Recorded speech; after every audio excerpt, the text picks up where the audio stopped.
Hello, Dan. Morning, Jim. How's the wound? Oh, I'll live, which is more than I can say for a couple of hundred of our compatriots. You're completely outmanned. There's little help for that. And outgunned. They must have ported those cannons overland. Dan, I've got orders for you.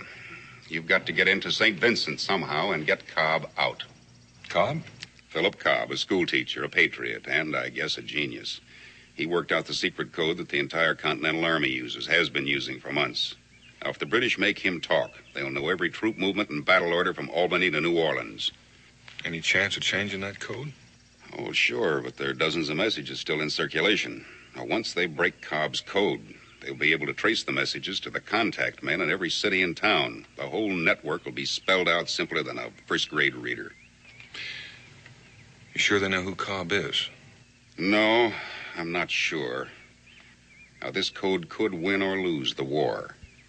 If you can't get Philip Cobb out, you're going to have to kill him.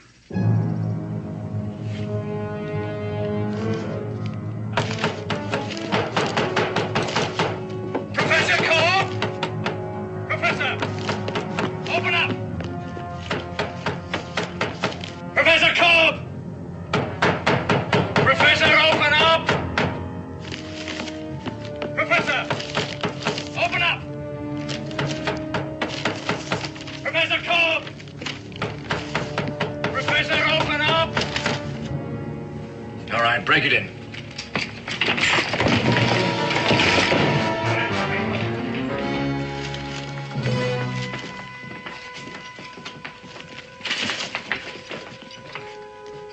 Professor Cobb, you're under arrest. I know.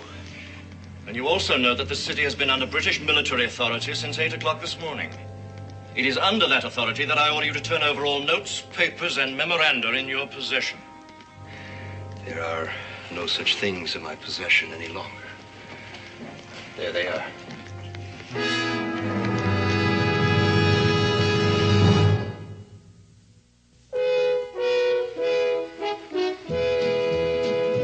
Daniel Boone, what a doer, what a dream comer, truer was he.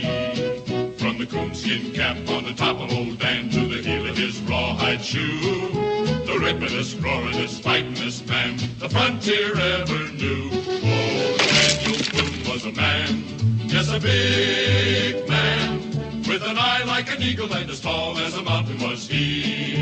Oh, Daniel Boone was a man, yes, a big man, and he fought for America to make all Americans free.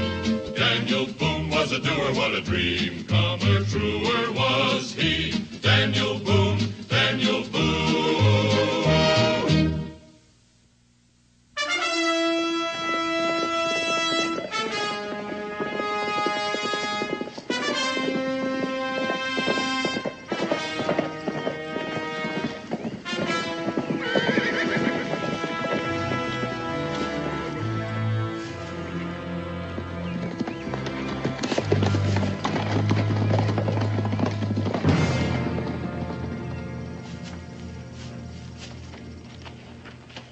What's your business here, sir?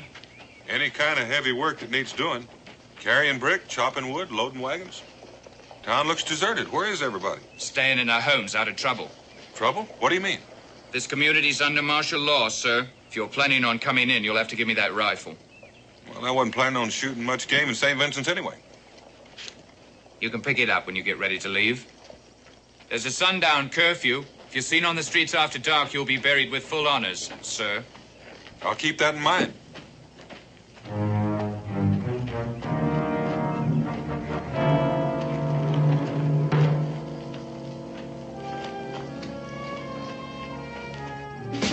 How's the bread business? Daniel Boone. When'd you get him? Just now. Any trouble getting in? No? You hungry? You still making those hot cross buns with the honey on top? Sit down. Hot out of the oven, Dale. How's the family? Wonderful. How's yours? Oh, everybody's fine around here except for what's going on out there. A barrier at the edge of town. How many men are usually on it? Just the ones you seen there. Where's the main encampment? About 3 miles out. They haven't built a stockade yet.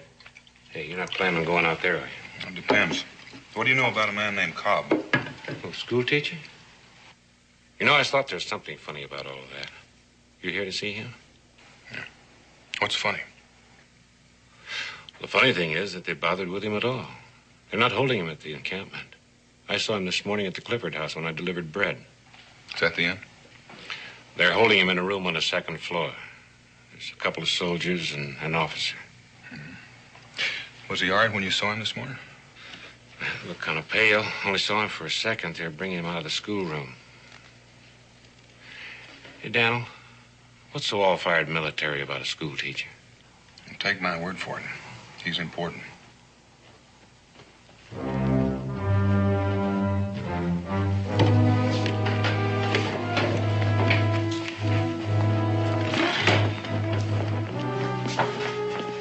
Hey, that's the first time I've seen him. Bert. Colonel George Bert.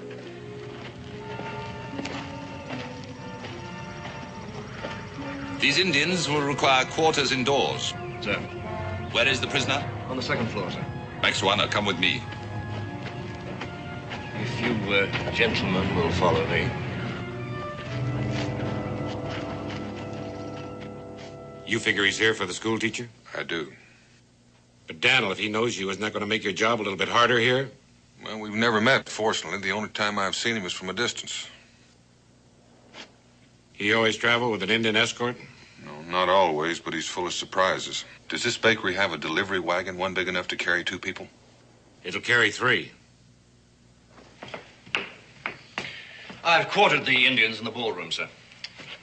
Is there a fireplace? Yes, sir, but I don't think it'll be necessary. The weather's been quite warm. So it has. However, our allies have many uses for fire, as no doubt you will learn. But never at first hand, I trust. I'm afraid I don't follow you, sir. I have made a study of the various tribes in this area and have found the Ottawa to be the most advanced in the arts of persuasion, best suited to my work. Is that not so, Max Warner? I am not a judge of your work. As you see, they're a pretty surly lot. However, I can deal with them. I've concluded a war treaty with them. Now they're our allies. Does that satisfy your curiosity, Clemens? Yes, sir. Sorry, sir. Good. Now, send in Mr. Cobb. I'm very curious to see what he looks like. Yes, at once, sir. Put it back. There's no magic in it. Not your kind, at any rate. Not even a picture. I can read. As I live and breathe, it can read. Tell me, my knowledgeable friend, in your vast store of acquired knowledge, have you come across a manual which describes how an Ottawa brave should address a British officer? That is not mentioned in the war treaty. A guardhouse lawyer. How very tiresome. Oh, good. You are Professor Cobb. I demand to know why I have been held here without being apprised of the charges against me. Let me understand you correctly, sir. Are you suggesting that I should waste my time and yours by pretending that you have been unworthily and unlawfully detained? This is my classroom. I teach school. I was not aware of a law that had been passed forbidding that. Do sit down at the head of the class, if you please. Once again, I demand that...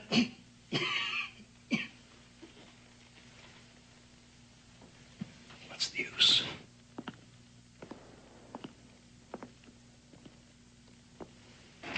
You don't look well.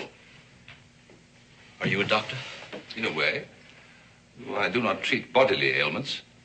His Majesty's government has found me useful in dealing with more pernicious types of disease. Now, sir, if you and I could work out together... You talk too much, sir. Get to the point. Is that the way you talk to your pupils? My pupils, sir, range in age from 6 to 14. I should think a man of your age would know better. I teach the English language. I presume you are an Englishman. Yes. And you, sir, are impertinent. Which of us is the impertinent one is a matter of opinion, Colonel. In any case, I fail to see that I have a great deal to lose, whatever my attitude. Not a great deal, as you say. Particularly since you've already lost your wife and son in this idiotic rebellion. You, sir, are not only impertinent, you're an insensitive boor. My wife and son are none of your affair. But you are, Professor. You are. I have traveled a great distance to devote myself exclusively to you. Are you going to be reasonable? About what? I have been authorized to make the following proposition to you. Upon delivery of your code, you are to be paid a draft upon the Bank of England in the sum of £10,000 sterling. You are to be set free, and no further claims or demands to be made upon you. 10,000. That's truly splendid. A man could live out his life very happily with 10,000. Too bad. Mr. Cobb, I have here in my possession captured documents which prove beyond any shadow of a doubt that you are the author of this code. I see. Now, sir, your answer. No. Your final answer?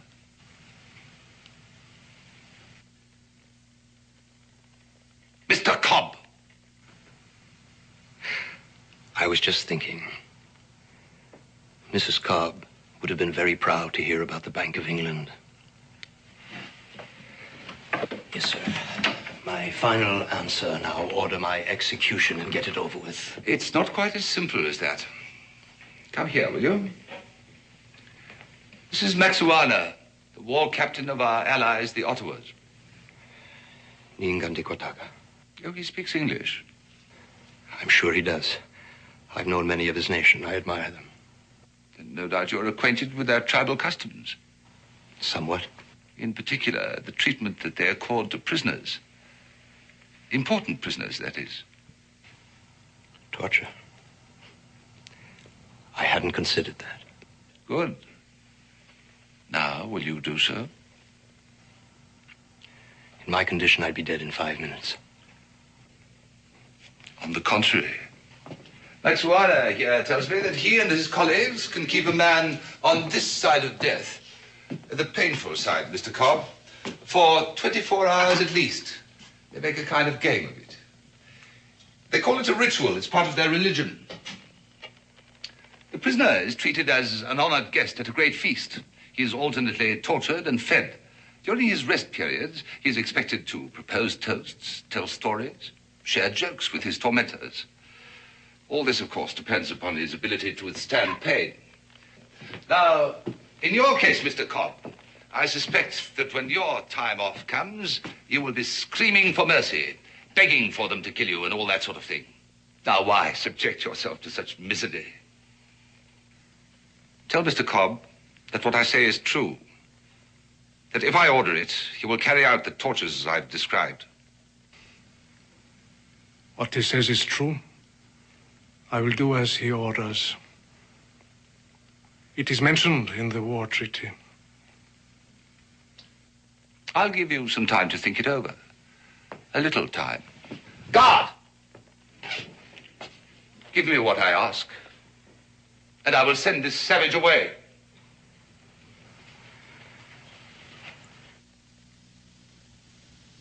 If there is a savage here, it is not the Ottawa.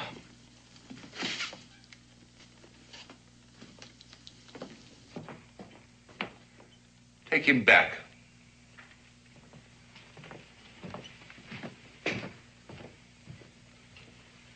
He's so frail.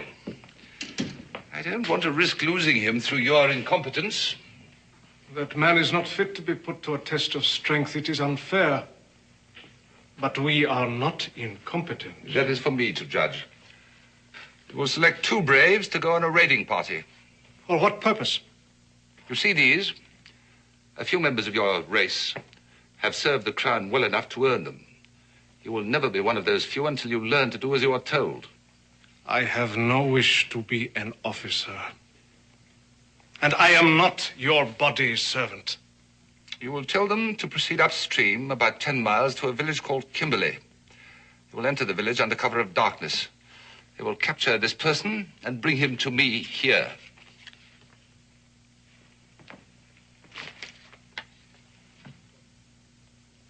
Any further questions?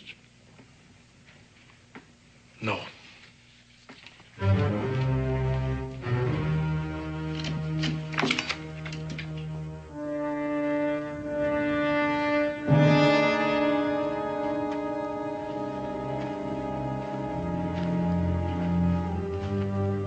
It's 5 minutes up and back. Sure you don't want me to go with you? Just have that wagon ready to roll. Remember, the livery stable is just off the square. We'll find it and we'll meet you there.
Mr. Cobb. Mr. Cobb.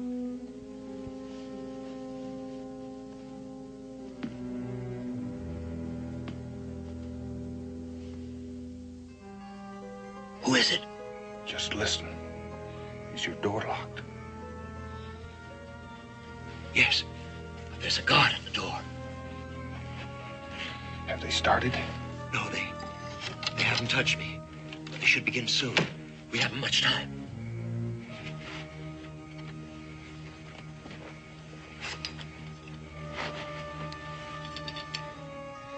This shouldn't take long.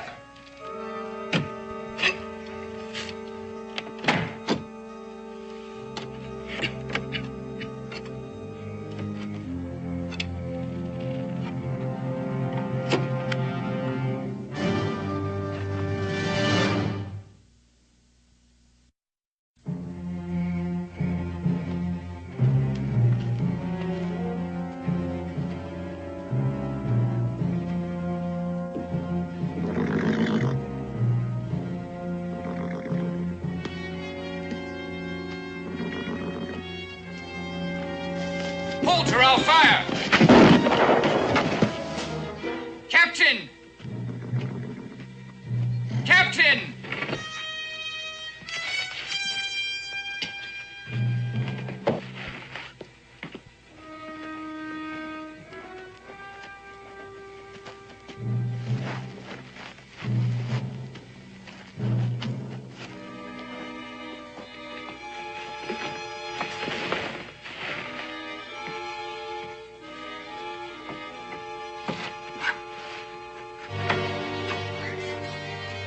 Colonel Burton, sir.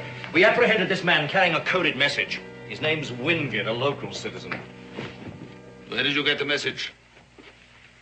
Talk! Maxuana. There's something I need to learn. Get your men ready. We cannot raise the dead. The message. I have it here.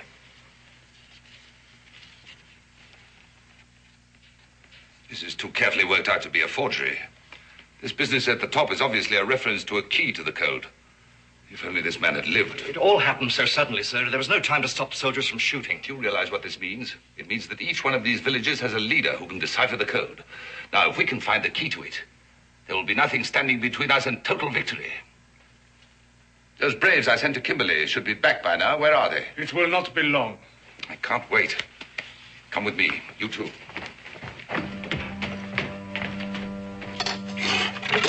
You think you can get the boards off in time? You just keep watching that door. Unlock it.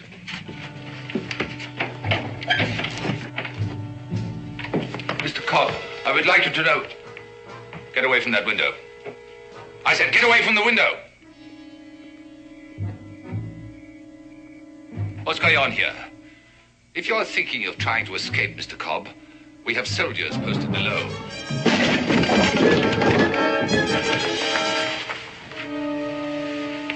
Glad to see you gentlemen are being sensible. You only have one shot. There are 3 of us.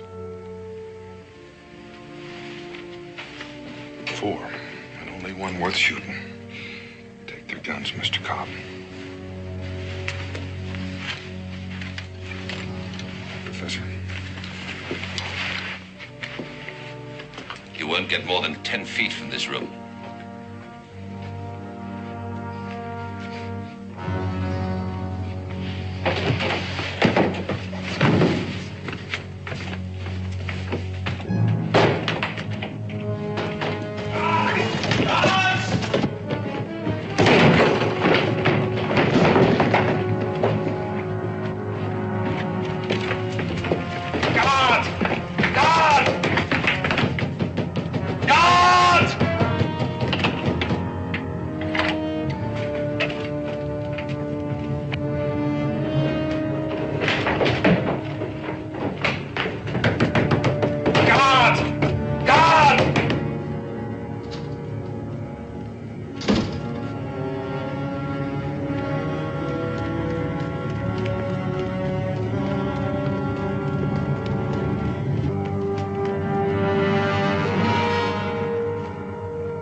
Better take the safest route. Are you up to it?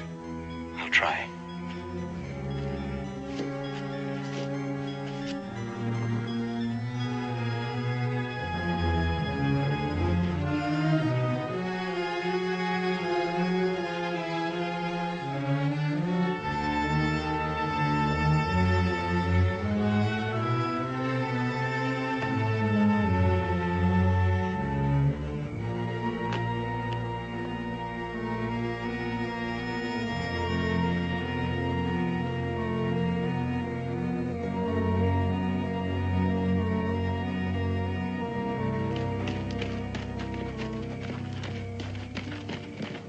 If they escape, there'll be more than one court-martial.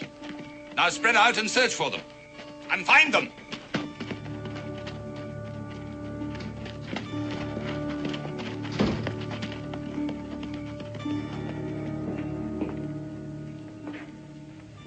Well?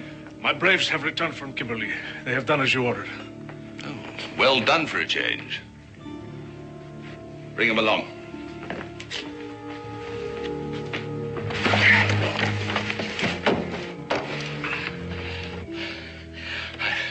I've got to catch my breath.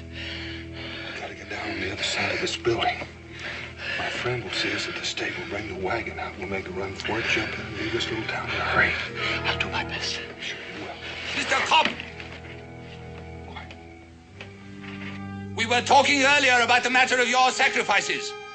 There was one person that you neglected to mention. You still have one son remaining. Raymond Cobb, presently living with an aunt at Kimberley. Presently my prisoner, Mr. Cobb. Either you give me the code or your son will die, and in the manner which I have already described. I know you can hear me, Mr. Cobb. You remember our conversation about the Ottawa methods? He's lying. I've got to see. Even even if it's true, Mr. Cobb, he's not the kind of man to keep his bargains. What are you talking about? You're far too valuable to the Continental Army. He'll never let you go, don't you know that? But he's got my son. We can't be sure. Father, don't come out! Do you hear me? Father, don't come out! Do it. Look, get away as best you can, please. I don't want to involve you in this. I can't do that. You're mad. I know how you feel, and I promise you I'll do everything I can to get your son free. My boy. You have a son? I have. A wife living? I have. I lost my wife when the river forts were shelled by the Continental Army, Mr. Boone. My oldest son, the first year of the war, fighting for that same army. 5 years. I gave 5 years when I could have been living comfortably in Maryland with a fine home for my wife, a university, a library, and my 2 sons growing up in an atmosphere where they would have known what the world is really like. I killed them all. No, you haven't. But unless you come with me, you'll kill your son, Mr. Cobb. And if I kill you, your son will be of no further use to Burton, and he will kill him. Believe me. Now, do we move, or do I squeeze this trigger?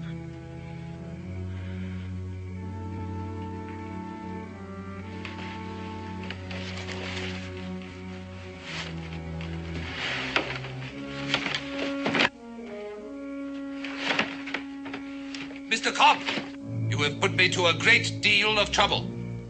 I want this foolishness to stop at once.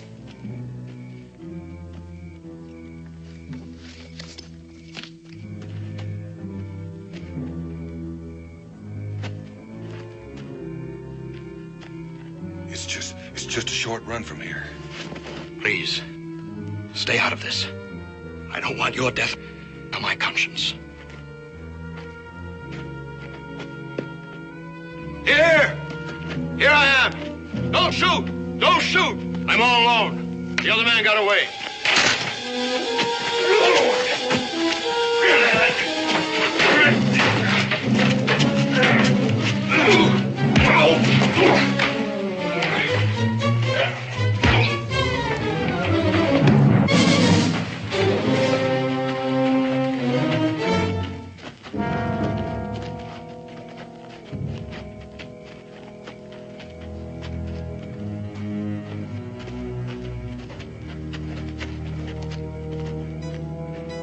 Those poor, pathetic rebels.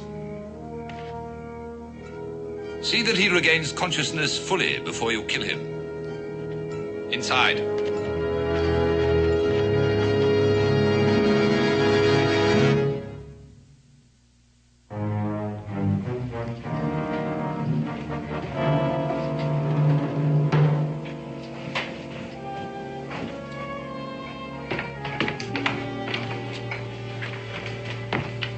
Well, as you see, your son is unharmed. Untie him and let him go home. All in good time. We intercepted this message tonight. We took it from a man named Wingate. Wingate? The barrel maker? The late barrel maker, unfortunately. Now, Professor Cobb, you will show us how your code is constructed. Then you will decipher this message. At that point, your son and you will be free to go. I do not think there is any need for further persuasion. Father, I'm not... What about this man? Obviously a spy. No, he's not a spy, Colonel. He was only trying to help me. If you want the key to the code, you will release him as well. Very well. Clemens?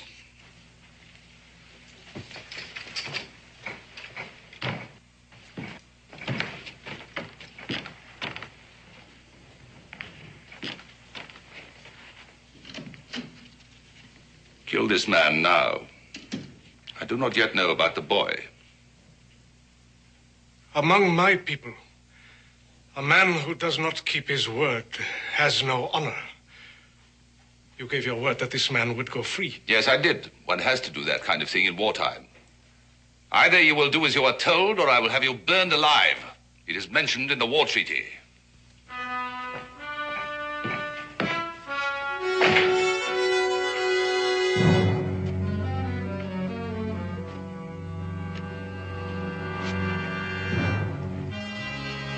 I have been ordered to do this. You fear your white colonel more than you honor your ancestors. Why do you say this? The Ottawa pride themselves on their skill at the slow death. That is true. Aren't you a true Ottawa? Don't you practice the ritual of your tribe? Unless this man is not a full-fledged brave, I insist on my right to die with honor. How have you earned this right? We fought and I won. You ask for pain? You prefer it? I insist on it. The knife would be quick. Why do you choose the slow death? I choose to die with honor. Very well. A brave warrior has fallen into our hands. Let us treat him with honor, that the manner of his death be not forgotten by any. Mr. Boone, why? I've seen one or two of these, boy. Maybe you better look the other way.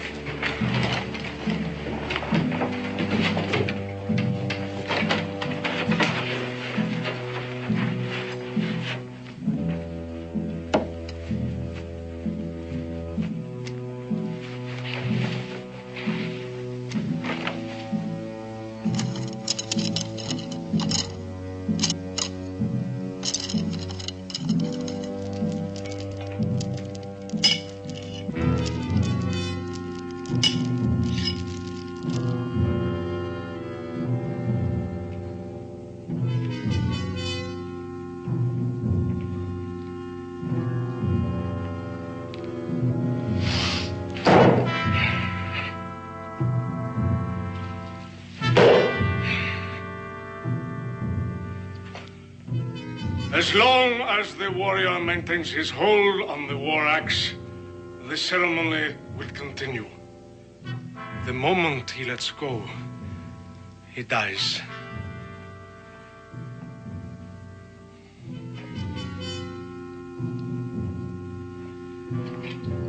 Let the ceremony begin.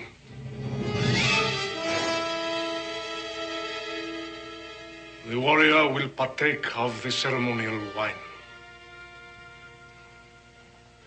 I am honored.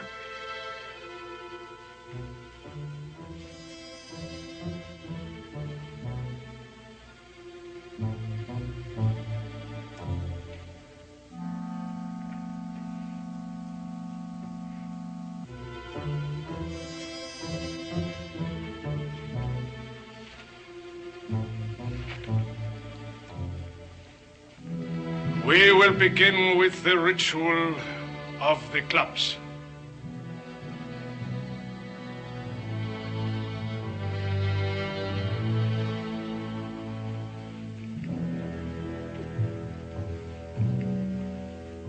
Your pardon is asked. You have it?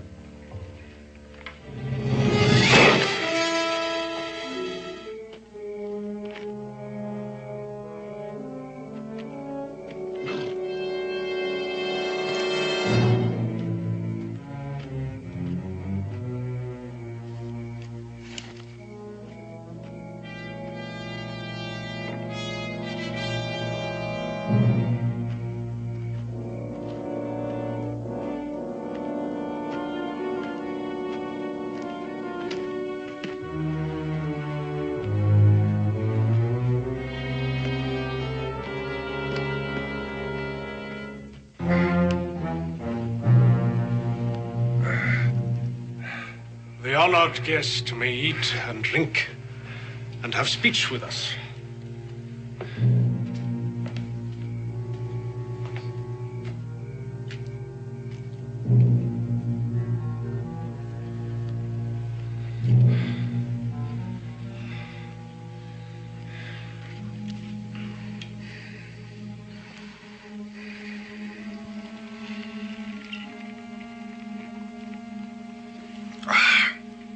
Let me say at once, I'm proud to be the honored guest of the Ottawa.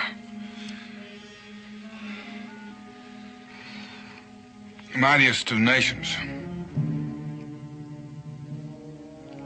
bravest in battle. A warrior without food is like a fire without wood. My people have a saying. Baker of bread holds the key to all things. Among our people, the bakers of bread are women and old men. We have no such saying. Bread is our staff of life. We depend on the baker of bread. Without his help, we would surely die the slow death. Tell us of the red men who dwell near your home. Oh, mainly Cherokee, Shawnee. There's an amusing story about that. I think it's amusing anyway. It seems one winter, the rivers froze up earlier than usual.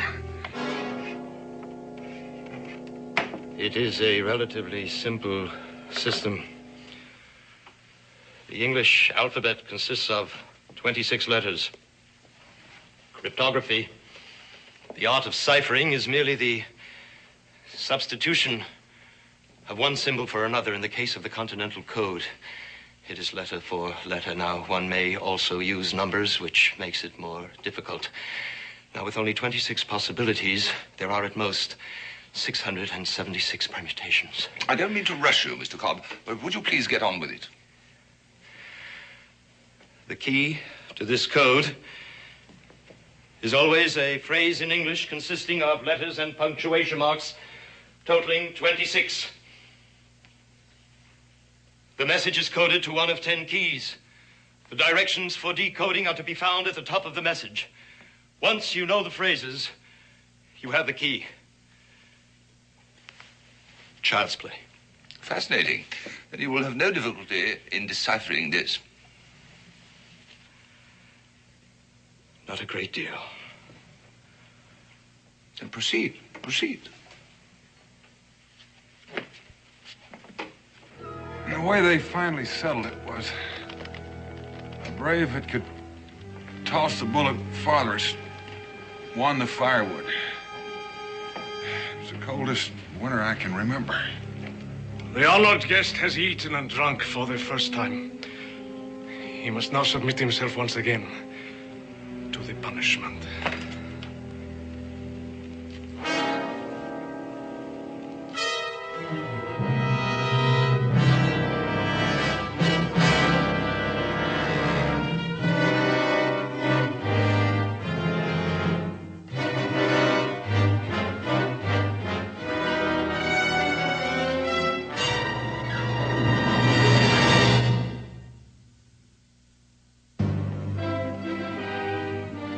Document number 3, line 3, phrase 3. Which is document 3? The Declaration of Independence. Do you have a copy? I have not, but I sincerely hope for your sake that you have.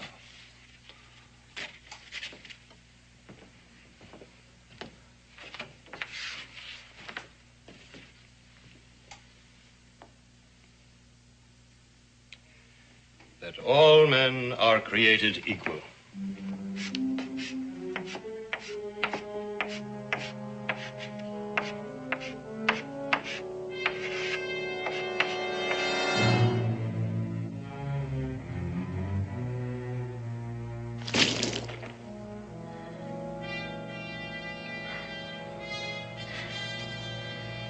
Thank you. Thank all of you. I believe we were talking about cold weather. I think I'd like to get back to that. T-H-A-L. Just a moment. Where is the second T in the word that? There is no need to spell it out twice, since the letter T in this code key can also stand for A, D, or R. We simply place the letters next to T. The rest is a simple process of elimination. A process that might take hours. Will you decode this message at once, please? I'll do no further work. until I see my son standing here unhurt.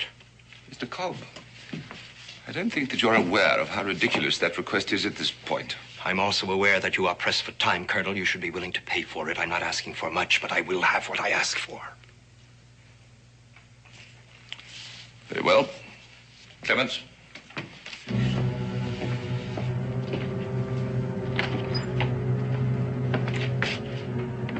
Come with me.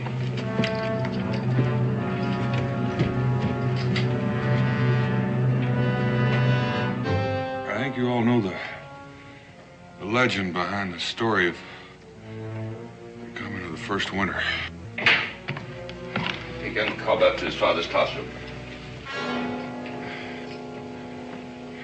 What in heaven's name is going on here? I ordered you to kill this man. He has chosen to die with honor. He has chosen? Oh, but of course, I'd forgotten. I had completely forgotten the reason why I employed you in the first place.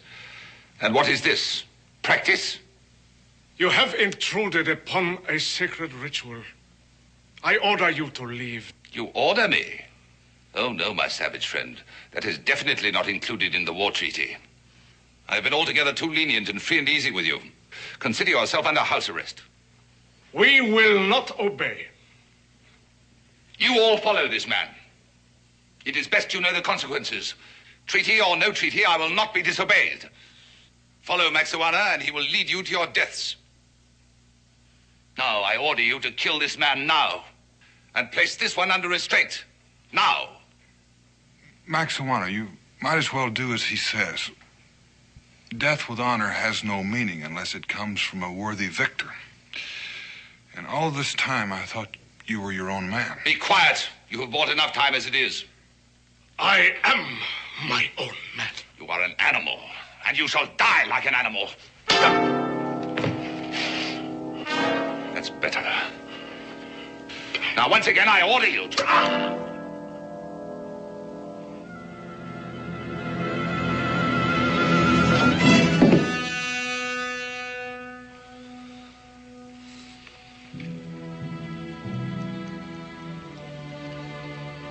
The ritual will continue. The legend of the first winter. The first man to walk the earth. I believe you call him Wajunkaga. We call him the baker of bread. One night, a voice came to him saying, now is the time to come to the cause of all men who seek freedom. Go up to the room where the sons of men are taught wisdom and rescue the bringer of knowledge, now that he is secure in the safety of his own son. But move with caution, for those who seek to destroy freedom will be looking for you. Now is the time, O baker of bread, now.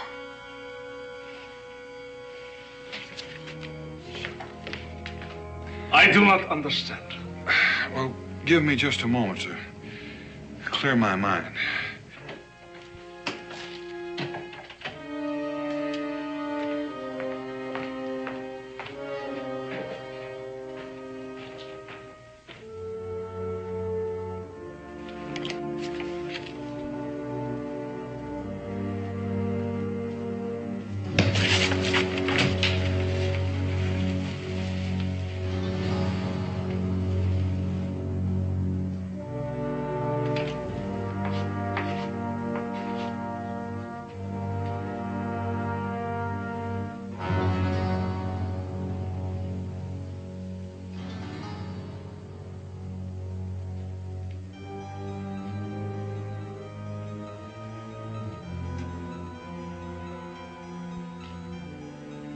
February what? The date, man. Hundreds and hundreds of Continental soldiers will die because of me. Nonsense. It just means the whole thing will be over sooner. Sooner for some. Don't be a fool! Hold it! Professor?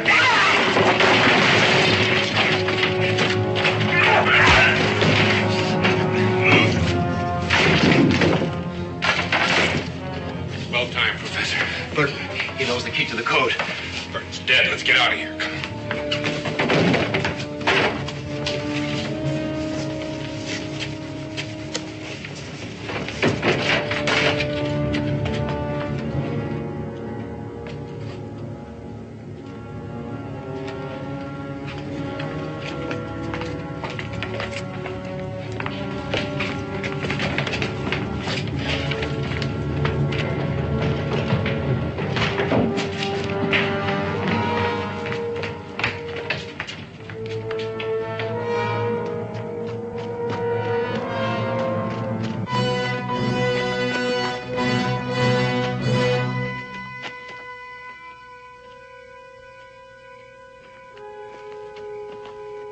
We'll have to make a run for the stable. Are you ready? Come on. Hold! Hold, don't shoot!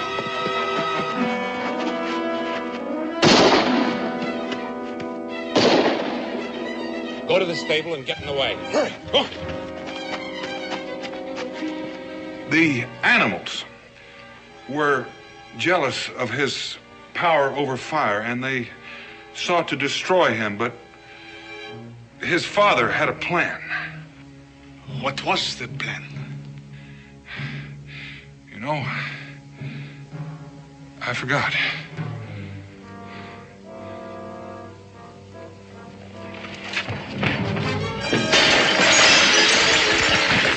No.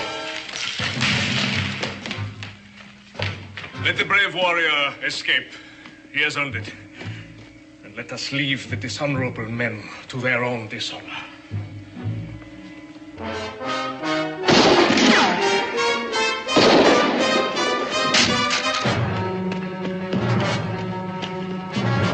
Dan, over here! Get the wagon!